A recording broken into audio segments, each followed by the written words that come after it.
what advice would you give retail traders when they're starting, what they need to really concentrate on? Yeah, that's there are a few simple, basic, I wouldn't say truths, but there are certain basic skills that you need to embrace. Some people have them, some people don't, but they're very easily learned. Is that first of all, you've got to be patient. I think the view from outside of the trading world is that traders are very short-term, very fast-paced. Completely wrong. Traders need to be patient. You need to be patient you've got to be patient to let your opportunities present themselves. And once they have presented themselves, you've got to be patient to let the timing to put the trades on.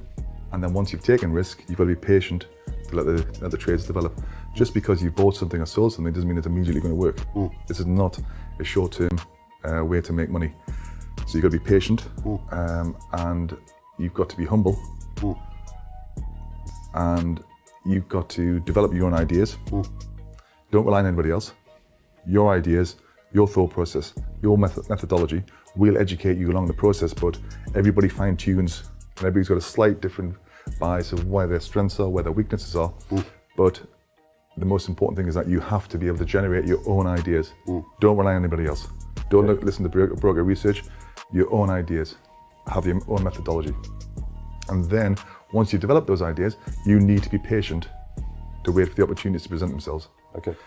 And you have to be patient because we're looking here for anywhere between a 1 to 6 month horizon. So we want to be 1 or 2 steps ahead of the market. We don't want to be 3 or 4 steps ahead of the market. That is, as you referred to before, that's investing. And actually, that is one of the best pieces of advice I've ever been given as a youngster by you.